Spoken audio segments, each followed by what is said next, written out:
నెల ప్రారంభిస్తాడు, క్షమించండి. అలా మాట్లాడుతూ వస్తాడు. అయితే ఎలీఫజు వాడిన వాక్యం, మాటలు అవి చాలా శ్రేష్టమైనది. ఎందుకు ఈ మాటలు ఇవి శ్రేష్టమైనవి అంటున్నానంటే, ఎలీఫజు జ్ఞానంతో మాట్లాడుతున్నాడు.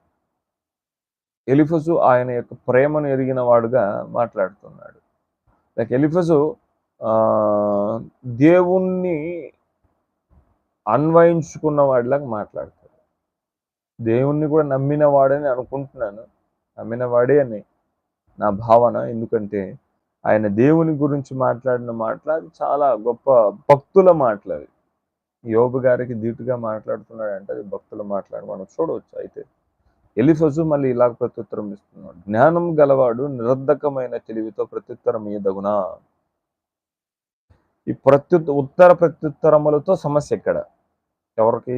యోబుకి, తన స్నేహితులకి. వారు ఉన్నది దూరంగానే, మరి దూరముగా ఉంటూనే వారు ఉత్తర ప్రత్యుత్తరములు ఇచ్చుకుంటూ మాట్లాడుతూ ఉన్నారు. ఇది రెండవ మారు ఎలీఫజు మాట్లాడుతున్న సంభాషణ. మొదటిసారి సంభాషణ అయిపోయింది, దానికి యోబు గారు జవాబులు ఇచ్చేశారు. ఇది రెండవ సంభాషణలో అంటాడు, తూర్పు గాలితో తన కడుపు నింపుకొనదగునా అంటూ 3వ వచనం ఒక మాట అన్నాడు. చూడండి ఏమంటే, వ్యర్థ సంభాషణల చేత వ్యాజ్యమాడదగునా.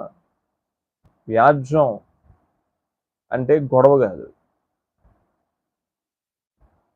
అబ్రాహాముకు హాగరుకు మధ్య జరిగిన సంబంధంలో దేవుడు వ్యాజ్యం చేసుకున్నాడు, జోక్యం చేసుకున్నాడు, వ్యాజ్యం ఆడాడు. Whether it can take as an discussion or settlement. Discussion అని అనొచ్చు, లేక సెటిల్మెంట్ అని అనొచ్చు. కానీ వ్యర్థ సంభాషణల చేత వ్యాజ్యము పుట్టున.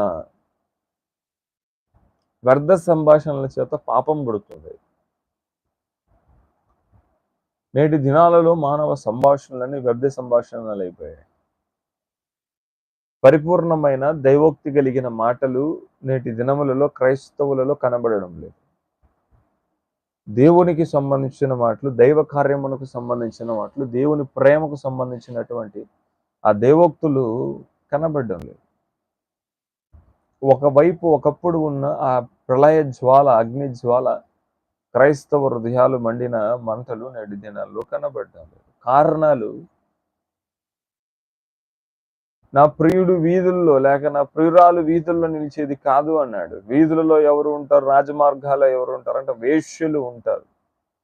అంటే భర్త ఉండి మరొకరిని కోరుకున్న వారిని వేశ్య అనవచ్చు, లేక భర్తను విడిచి వేరొకరితో పోయిన వారిని వేశ్య అనవచ్చు, లేక తన యజమానుడు ఉండగానే తిరస్కరించిన దాని పరుల ఇతరుల యొక్క బావిలో నీళ్లు తోడేదిగా ఉండవచ్చు వేశ్య. దాని ఇంటికి పోవు మార్గము పాతాళమునకు పోవు మార్గం వంటిది.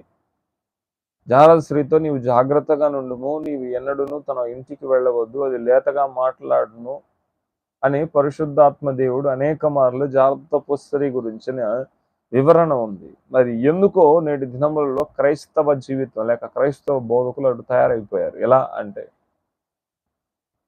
క్రీస్తు కొరకు హతసాక్షులైన వారు దేవుని రాజ్యములో చేర్చబడుదురు. అది దేవుని యొక్క ఆజ్ఞ.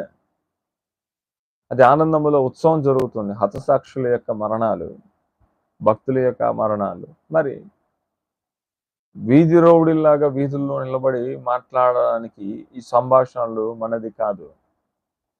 మొదటిది, మనకు సమస్య ఏర్పడినప్పుడు యుద్ధము యెహోవాదే అని మనము బోధించుచున్నప్పుడు, మనం మాట్లాడుచున్నప్పుడు దానికి తగినటువంటి ఒక నిరసన భావాన్ని మనం చెప్పవచ్చు, లేక దానికి తగినటువంటి ఒక అభిప్రాయాన్ని మనము చెప్పవచ్చు. కానీ దాని మీద మనము జోళ్ళకి, గొడవకు కానీ మనం వెళ్ళటానికి వీల్లేదు. అది ప్రవీణ్ పగడాల గారి మరణంలో మనం చాలా చూడవచ్చు. రెండవదిగా, మీరు ఒకరి ఎడల ఒకరు హెచ్చరించుకోవచ్చు, ప్రేమ కలిగి ఉండండి అన్నాడు. మరి నేటి దినాల్లో ఆ హెచ్చరికలు లేక ఆన్లైన్ హెచ్చరికలు అయిపోయింది. అంటే నేను జ్ఞానిని కదా, నేను దైవ కుమారుణ్ణి కదా అని వారు అనుకుంటున్నారు. మరి దేవుని వాక్యం నేను జ్ఞానిని కదా నీవు అనుకునవద్దు అని అంటుంది. మరి ఎందుకు? అది ఎవరి గురించో నేను ఉద్దేశించి కాదు, కానీ పాస్టర్ జాన్ పాల్ గారి గురించి మాట్లాడుతున్నాను. ఎందుకు ఆయన గురించి నేను ఈ మధ్య ఎక్కువగా సంభాషించవలసి వచ్చిందంటే,